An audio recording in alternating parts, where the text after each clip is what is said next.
2013, this region has already produced 14 typhoons. And now, unlucky number 15 begins to form.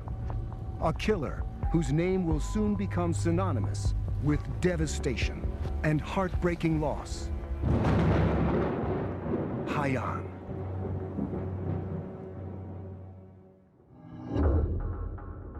Eight days before it reaches land, Haiyan begins as what's called a tropical depression, a system of thunderstorms with winds less than 30 miles an hour near Micronesia. In Hawaii, the Navy and Air Force's Joint Typhoon Warning Center monitors Pacific storms to protect U.S. military and government assets. We first noticed a weak disturbance southeast of Pohnpei Island, which is in the Micronesian Islands, the easternmost quadrant of the Micronesian Islands, on November 1st. We kept tracking the area until we kind of saw a broad general circulation. Tropical storms form over water 80 degrees Fahrenheit or warmer. The heat drives evaporation, and as the rising vapor cools, it forms clouds, releasing energy as wind and rain. The warmer the water, the more energy available to power the storm. We knew we had a pretty rich set of ingredients because we had a warm ocean temperatures underneath it. It was pretty good circulation that had built up. So now this one's going to get pretty big. Over the next 24 hours, the storm system continues to grow in size and strength. The rotation of the Earth causes the strengthening system to spin, counterclockwise in the northern hemisphere. When wind speeds top 25 knots, about 30 miles per hour, the center issues its first alert.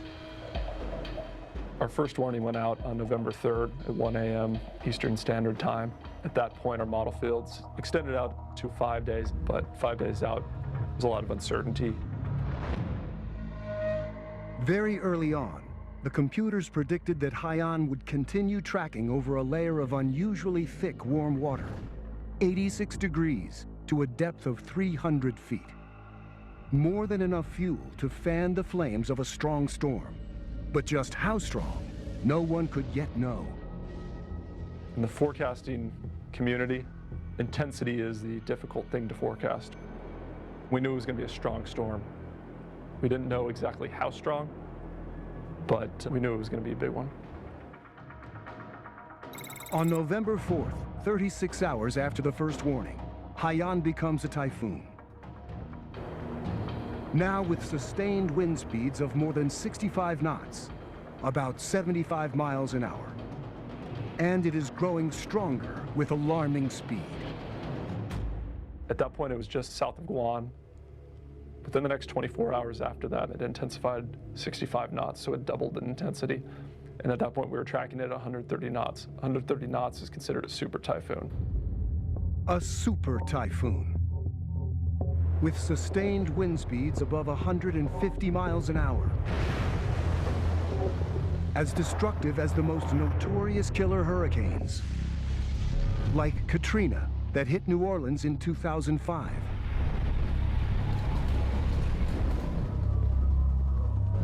Andrew, that hit Florida with a 17-foot storm surge in 1992. And even Camille in 1969, with wind speeds near 200 miles an hour at landfall. And with every passing minute, Haiyan continues to grow in size and power, and looks likely to slam into one of the region's most vulnerable targets, the Philippines. More than 7,000 islands, 120,000 square miles of land, about the size of Italy, but with nearly double the number of people, and a population density 10 times that of the US. It's considered a newly industrialized country with a growing economy. But millions of people still live precariously, while also facing a multitude of natural threats. The Philippines is subject to a variety of different natural hazards, including volcanoes, typhoons, earthquakes, flooding, landslides. But at the same time, it is a socially vulnerable place with many, many people living in extreme poverty.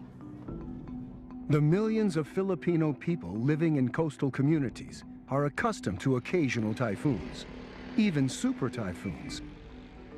In the days leading up to landfall, most residents are taking the storm's approach in stride. It was not an alarming thing for us.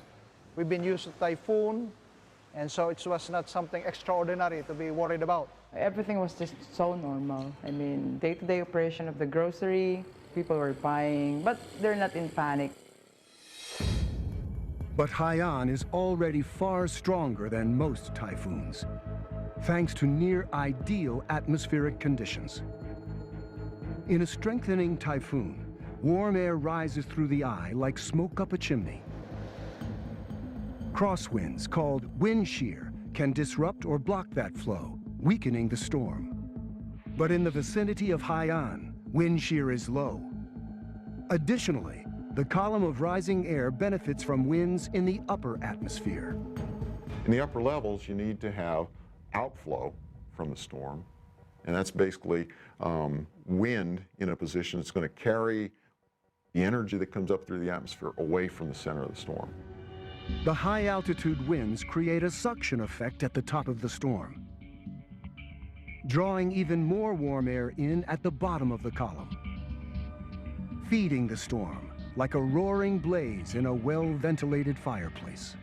I'm drawing lots of moisture, lots of air, hot energy up into the chimney. I've got all the ingredients down at the bottom. I'm going to grow a nice, hot, warm, crackling fire.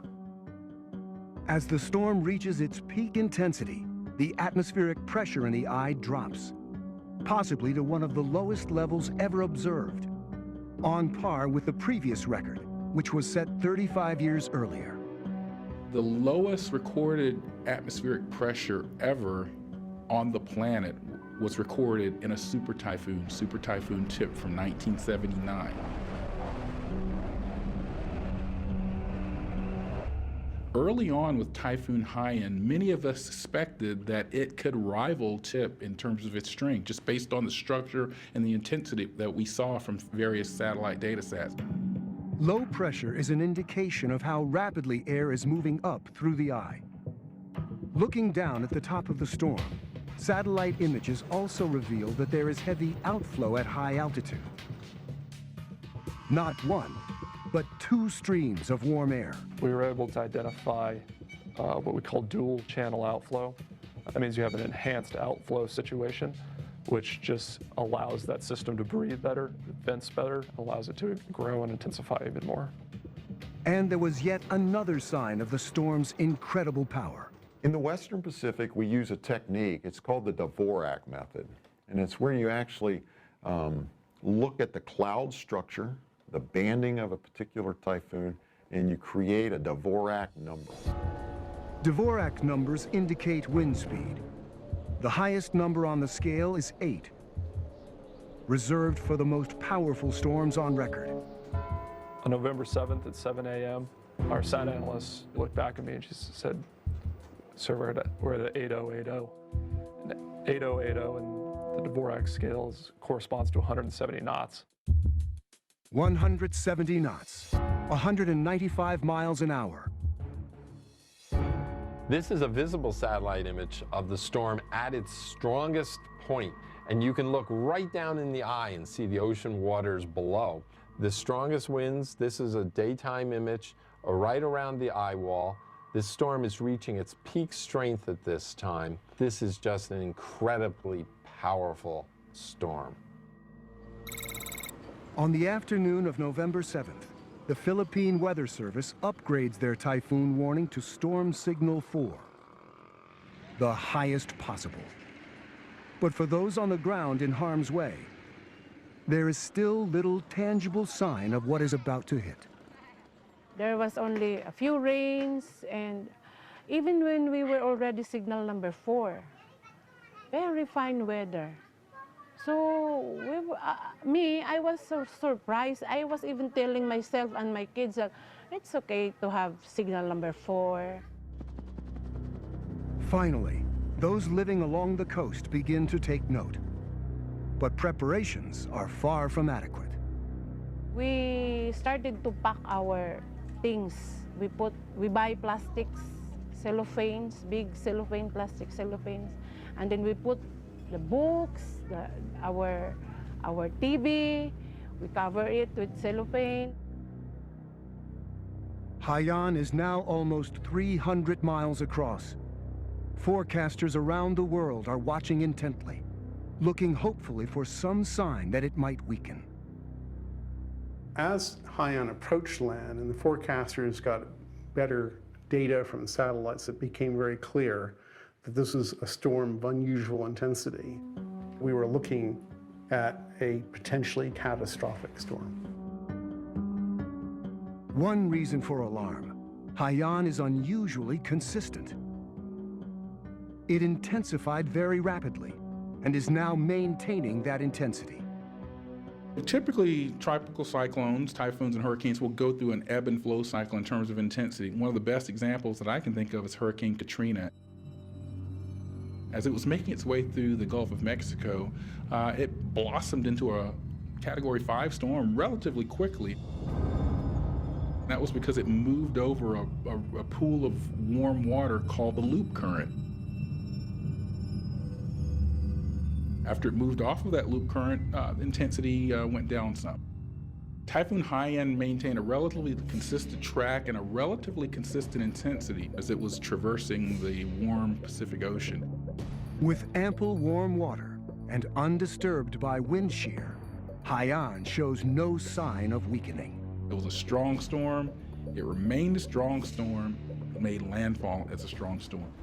Right now, it's as big and as mean as a cyclone can actually probably get on this planet. Winds of 195 miles per hour, gusts up to 240. This storm peaked right as it was going ashore in the Philippines. That's the tragedy. Just knowing that lives were going to be lost, infrastructure was going to be destroyed, it's gut-wrenching. And so I told my wife, this is going to be ugly. People are going to die on this one. Finally, at 4:40 a.m. local time on the morning of November 8th, Typhoon Haiyan hits the east coast of the Philippines and unleashes a nightmare. Most homes and buildings simply cannot withstand such intense 200-mile-an-hour winds.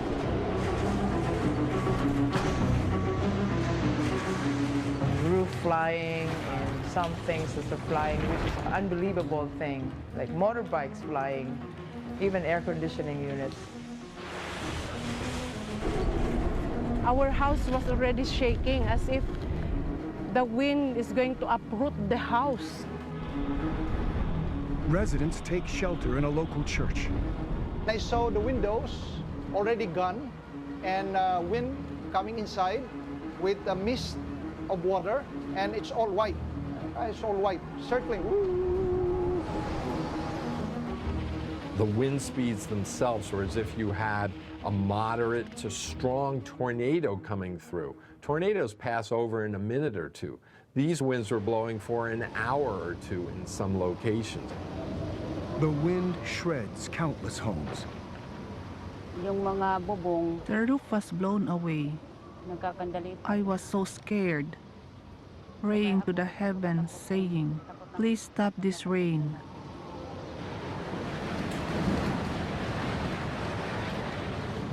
At 5 a.m., our house was destroyed.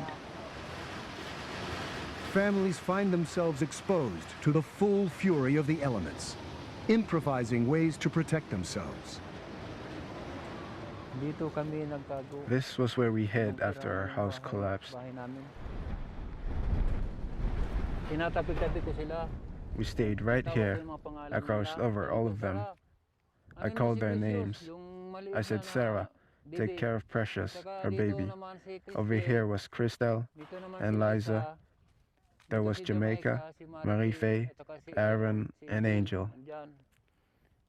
I huddled them together.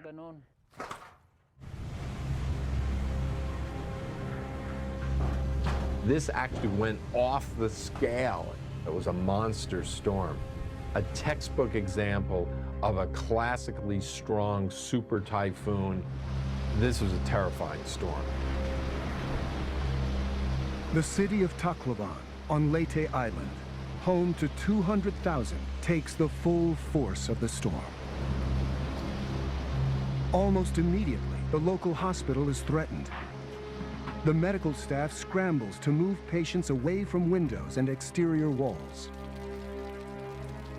We instructed our patients to get out of their rooms and to slowly to be on the basement where we think at that time was safe for us. We place our patients here only with their IV, with their intravenous fluids. So here they pile up here. Normally, seeking shelter on a low floor offers protection from the wind and rain. But now, there's a new and far deadlier threat: storm surge. Storm surge is one of the most hazardous aspects of any typhoon or hurricane.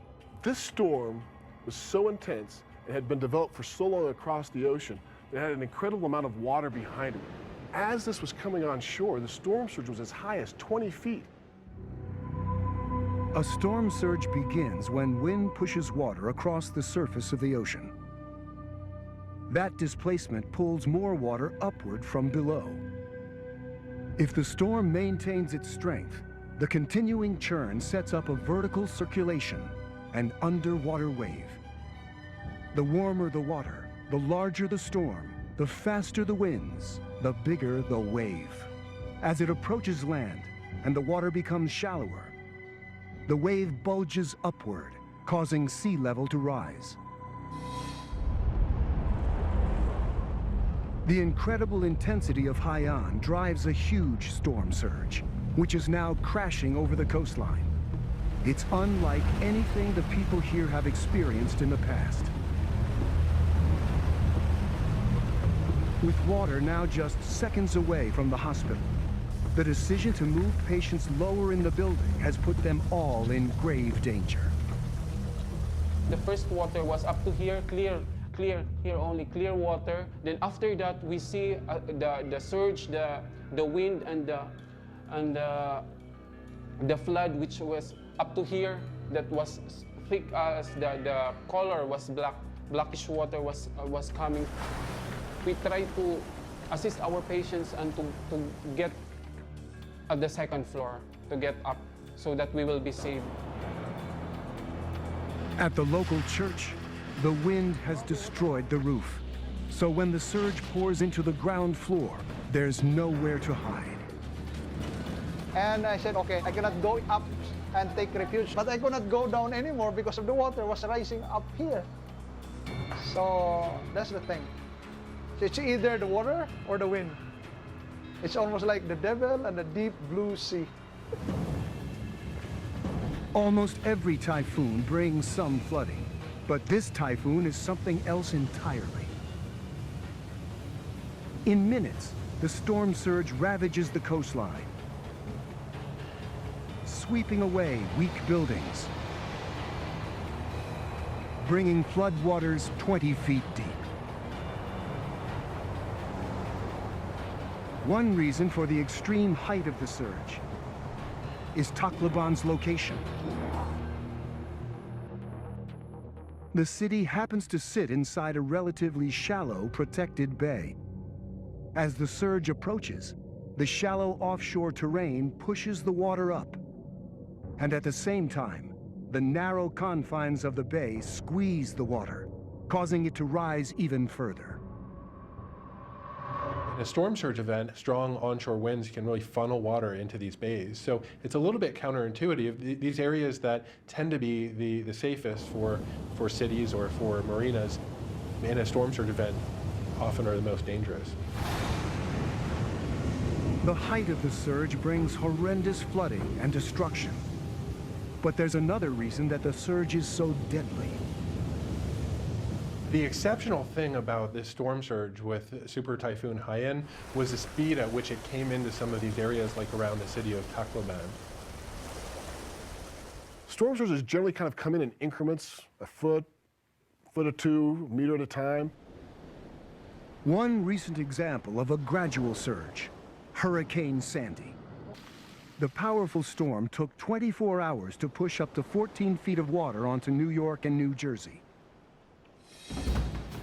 But Haiyan's 20-foot storm surge arrives in just minutes.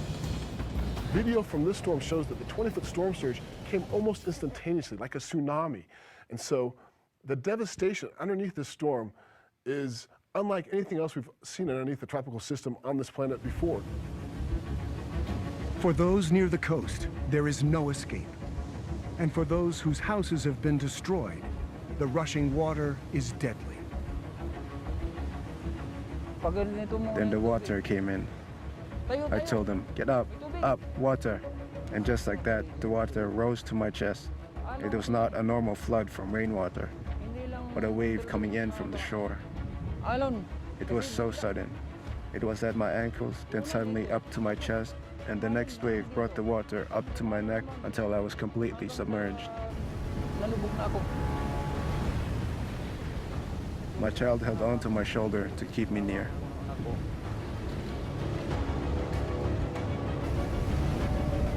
It is rapidly shifting winds offshore that are causing the surge to come in with the speed of a tsunami. As the rotating storm approaches, the first winds to strike the bay come from north of the eye, blowing north to south. That powerful force initially shoves water away from the city. The winds were actually blowing offshore, and that was keeping the water away, or even producing what we call a negative storm surge, where sometimes water is actually pushed out of the bay. Then, as the storm passes, winds coming from south of the eye, blowing in the opposite direction, come into play. Water rushes back into the bay, pushed powerfully forward by the reversing winds. And that's what produced the sudden, dangerous and deadly storm surge. The city of Tacloban is inundated.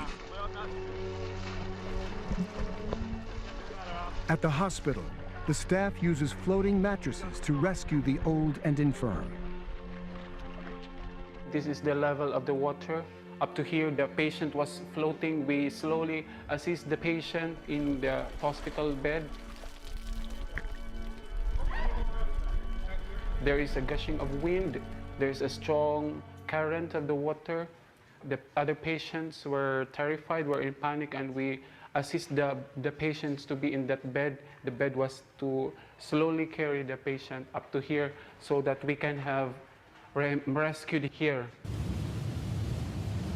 The water came so sudden. My children were crying. They were in panic. Everything floated like a paper. The refrigerator, the divider, the flat screen TV, and everything. It floated like a paper.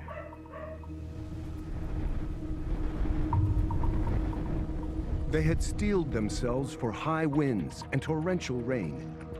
But there was no way they could have foreseen this huge wave of fast-moving water, so unlike anything anyone living here had ever experienced. We never consider the storm surge and the destruction that it will bring us. It was a combination of the incredibly strong winds and the massive storm surge.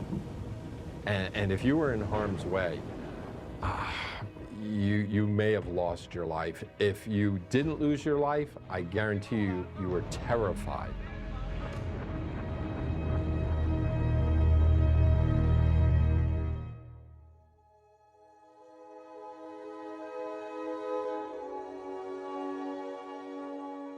"20 hours after Haiyan makes landfall, great swaths of the 7,000-plus islands that make up the Philippine archipelago are devastated.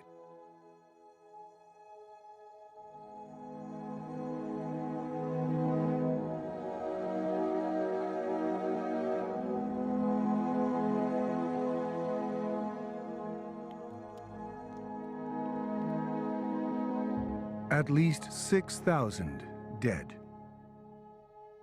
1,800 missing, an estimated 4 million people homeless.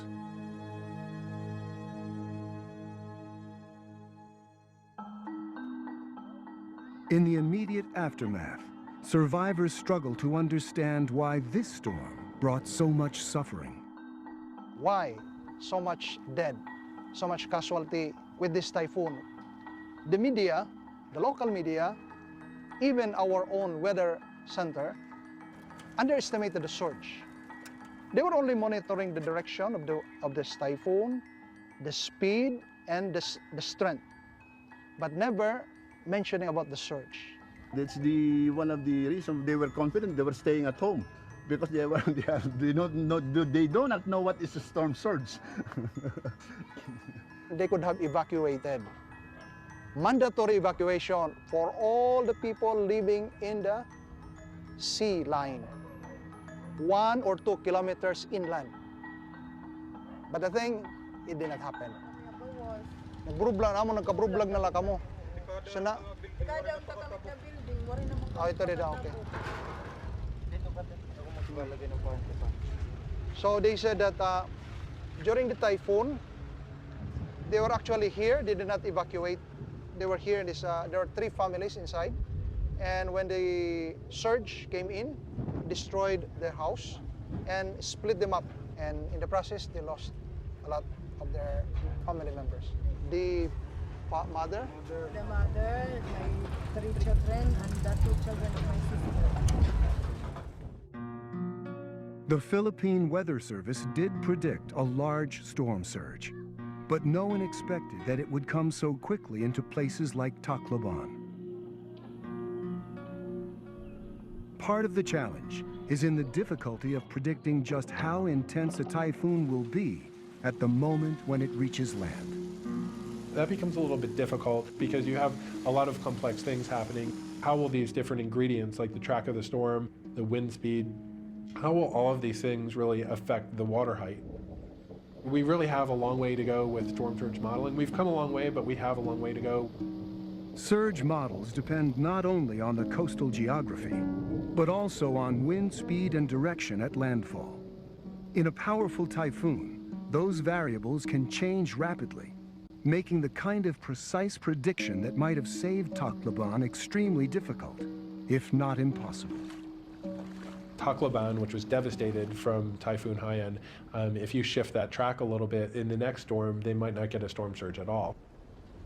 Even without the surge, such a sustained bombardment was bound to bring death and destruction.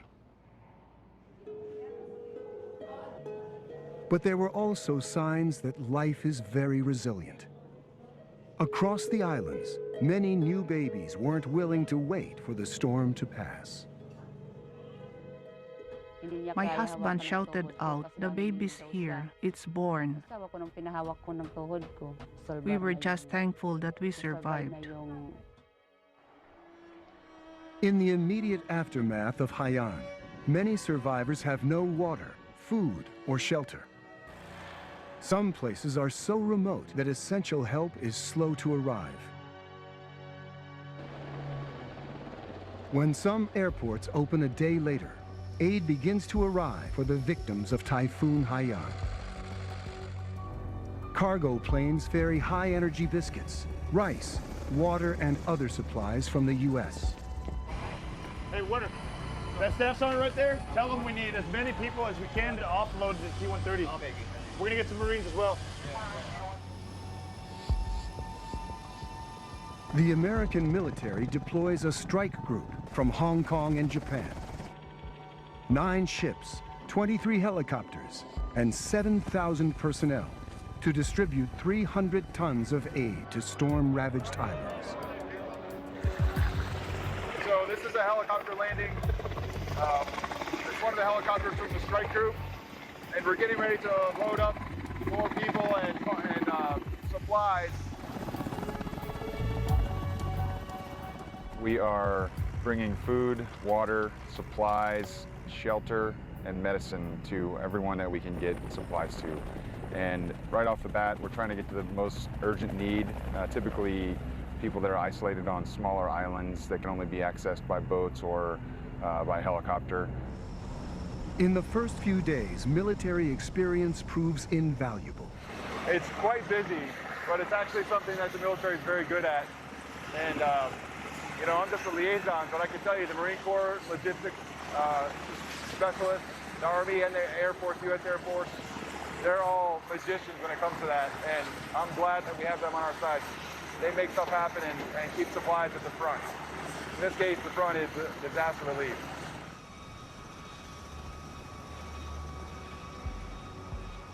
In the immediate phase after a storm like this, we're trying to do two things. We're trying to rescue people who are in life-threatening situations, and we're trying to provide them care to save their lives. And then the second phase is to keep people safe and alive who survived the initial impact, because after about 72 hours, after about 3 days, people who survived but now need things like clean water, antibiotics, shelter, and didn't get it are not surviving. The military response is critical. Equipped to move quickly and able to reach inaccessible places, they are the first to arrive. But after a few days, the job falls to non-governmental agencies and other specialists who are already laying the groundwork for a longer-term effort. So far, this has been very effective from what I've seen. It's been one of the most effective responses I've ever seen, actually. Had some real struggles getting aid in to start with logistical challenges. The airport was destroyed, the command center was destroyed, no electricity, the roads were clogged with debris, with dead bodies. So huge logistical challenges, but now that that's up and running, now that we've got a way in, yeah, we can just see the aid effort kind of multiplying over the coming days.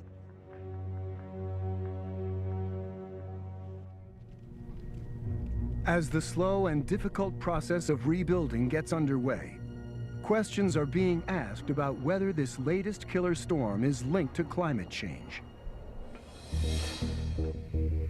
Greenhouse gases like carbon dioxide generated by burning fossil fuels are building up in our atmosphere, insulating our planet, holding in more of the sun's heat and driving the temperature up. What role do these rising temperatures play in the intensity of storms? Typhoon Haiyan was not caused by global warming. Global warming or a warmer environment could have exacerbated Typhoon Haiyan. Typhoon Haiyan was going to happen because it had the energy and it had the atmospheric conditions ready for it to develop. Some scientists feel that it may not have a consequence in terms of the frequency of these storms, but it may have a big consequence in terms of the intensity of these storms. One of the great myths of climate change is that it's controversial among scientists. It is not. 97% of all scientists who actually work on climate agree. The only sensible approach is to regard this as a problem of risk. There will never be certainty. If we're very, very lucky, maybe not much important will happen. If we're very, very unlucky, it will be catastrophic. We think there is a relationship between the incidence of intense storms and climate change, but we don't actually expect to be able to see that in real data for perhaps another few decades. The way I like to frame that is in terms of steroid use in baseball. I can't tell you specifically which home run a Major League Baseball hits was caused by steroid use. But in the average, we know that during the steroid era, there were more home runs and there were longer home runs. And so that's kind of how I frame the discussion about climate change and hurricanes. Any specific typhoon, like a Haiyan, can happen in a given year. But are we loading the deck or loading the dice towards more intense storms in the future as we provide a warmer base of ocean water for these storms to tap into? Warmer oceans cause water volume to expand. At the same time, glaciers are melting. The result, sea level around the world is rising. A rising sea level makes these storms far more dangerous because it puts that many more people at risk with the storm surge. What's not so commonly known about sea level rise is that it is not globally uniform. The Philippines is one of the parts of the world which has seen in the last 20 or 30 years the most rapid rise in sea level. And we think in the last 30 years it was about 8 inches or so higher. It's not going to take as powerful a storm surge to create the damage we saw from Haiyan if sea level is 1 or 2 feet higher 50 years from now. So the vulnerability of our coastal communities that are traditionally or historically in the path of these storms is only going to get worse just from sea level rising, let alone the fact that we may have more of these storms or more powerful storms. Haiyan's storm surge was a function of the strength and direction of its winds, as well as the shape of the coastline and the underwater terrain. Conditions not unique to the Philippines. We might be tempted to think in the developed world, well, if that same storm hit America or Britain, the consequences would have been a lot less. I don't think so. If that storm had hit the southeastern US, that was so powerful that I think it would have been as much a disaster and economically a lot more of a disaster just because there's so much more stuff there. One densely settled area in the U.S. that might be particularly vulnerable to a lethal storm surge is on the west coast of Florida. Tampa and St. Petersburg, home to almost 3 million people. This area has all the factors that could produce a really devastating storm surge. They have a bay there that can really funnel water into that area. They are in the subtropics there, so they can receive strikes from hurricanes and tropical cyclones. Many hurricanes that hit Florida travel east to west, across the peninsula. But twice in 1848, hurricanes traveling northeast made landfall north of Tampa, pushing a large surge towards land. And some storm surge modelers have said that you could get a storm surge exceeding 20 feet in the Tampa Bay area. Because no one alive has experienced that type of hurricane, few in harm's way are prepared for its effects. If you drive around the Tampa area, if you look at the flood defenses, you'll often see huge subdivisions with very expensive homes right up to the waterfront with maybe a 2 or 3 foot seawall. Easily in a major storm surge, those homes would just be completely washed away. You need a very specific track to funnel water into that bay. It doesn't happen too frequently, but it has happened before and it will probably happen again. And that's just one community that may be vulnerable. In an era of rising sea levels, hundreds of millions of people around the world may be affected by coastal flooding. As the aftermath in the Philippines makes plain, the stakes for any vulnerable coastal community threatened with a Category 5 hurricane or super typhoon are high. Haiyan has created one of the worst resettlement crises in recent memory. An estimated 4 million people have been displaced, more than twice the number made homeless by the deadly tsunami that struck Indonesia in 2004. In the hardest hit towns, the relief effort will need to continue for years. Even those who have witnessed other catastrophes have difficulty coming to terms with the extent of the loss. I'd come down walking just a few days after I arrived, and I looked out over the ocean. I remember seeing a boat out on the sea and thinking that, oh, that's great, they're fishing again. It's a sign of resilience. Look how quickly they've got past the disaster. And it took a little while, I think, for my brain to kind of catch up with what my eyes were seeing. And then I realized that they weren't fishing, they were pulling dead bodies from the water. And all along the beach, they'd lined up dead bodies, and lots of them were children. And that was kind of the moment for me that the enormity of what had happened here kind of came crashing down around me. In the town, sick and injured people flooded into Bethany Hospital. Nurse Paulo Pardilla worked tirelessly to save lives, but he had no idea if his own family was dead or alive. I have no communication with them because the cellular phones, the link of communication was shut down, but I was just praying that my family was safe. Paulo spent 24 hours helping in the hospital. Then he walked to his home in a village on the outskirts of the city. There was no transport. Everything was in ruins. He had no idea what he would find. It took him a day. But to his relief, his mother and family were all alive. This is the first time in my life. This is the strongest storm I ever experienced. Paulo's brother's family next door also survived, but their house did not. It was that fruit tree, the big branch of that was able to fell on the house of my brother. My daughter was so scared, so we ran out and go to our mother's house. The concrete walls of Paulo's mother's house withstood the fierce winds of Haiyan, but they were no protection against the storm surge. Floodwaters rushed through the house, and for 8 hours the family huddled together on the steps. Sit down here, my granddaughter, my daughter-in-law here, my husband standing, holding the ceiling because it might fall to us. So we just keep on praying, Lord, please save us. Paulo's family was spared, but their city had become a disaster zone. Whole neighborhoods were left barely recognizable. You cannot see many of the houses there because it's covered with foliage like trees and leaves. But now you could see even that mountain at the end. Now it's all gone. In many developing countries, there is no choice.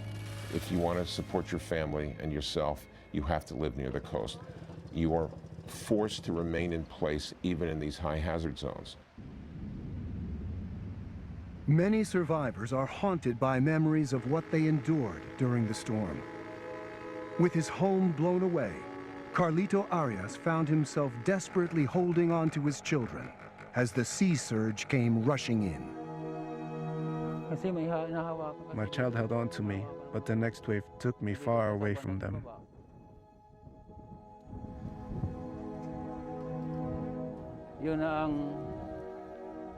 That was the most painful part. I couldn't protect them any longer. Once the storm had passed, Carlito searched for the children and relatives he had tried to protect. One by one, he found their bodies. He was then left with the task of burying his dead. I told the family the news, that we didn't have a choice but to bury them ourselves. So we wrapped them well in hand-woven mats. The burial was swift. No time for the usual embalming and coffins. They were laid to rest, all together in a sacred place. I want to cement it well, to show I haven't forgotten and still love them.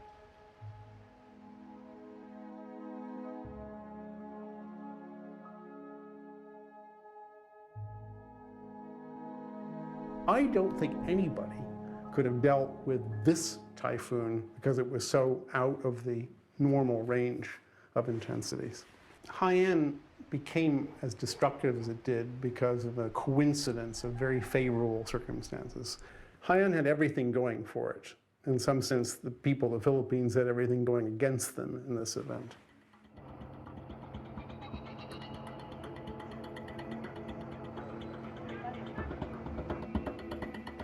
Among the millions of people left without a roof over their heads are Georgina Bulasa and her husband. That is my husband, building a house, a very simple one. He's just using whatever is usable now. Besides, we do not have the money to buy materials, and there is no store that is open. So me and my husband is hoping that in due time we will be able to to start anew again.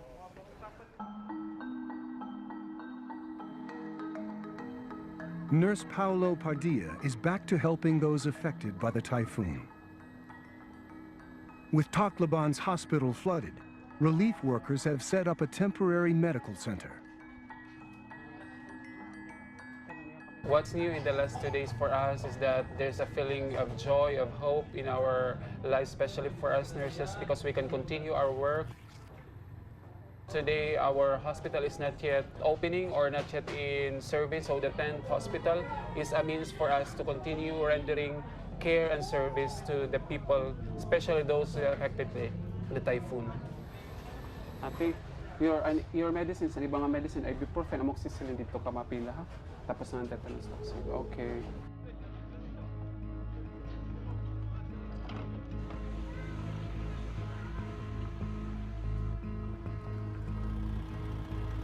The Philippine government estimates the cost of reconstruction at around $8 billion. In the affected area, key industries such as agriculture and fishing have all but been destroyed.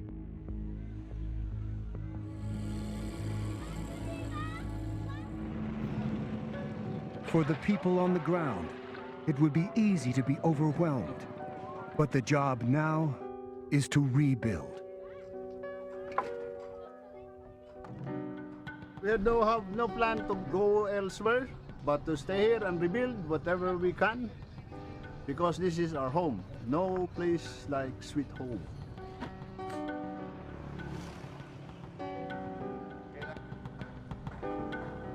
The priority for Father Hector is his parish. This is a religious community, and for many, the church is needed more than ever. We always have that strong spirit to rebuild in our own little way, in our own simple way.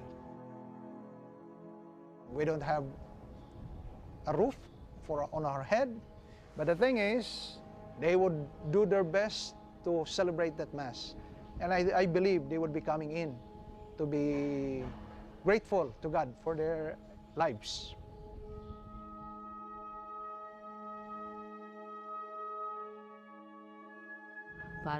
What are we going to do? Even money to buy little things, we don't have any. So what are we going to do?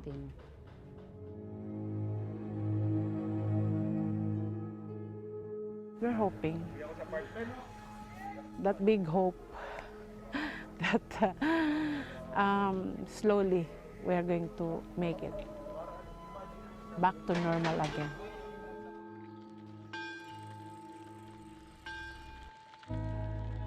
It's a tradition for Filipinos that they never give up. In spite of all these disasters, in spite of all the tragedies, they won't give up. We lost a lot of lives, and that's a fact that we have to accept and to live with.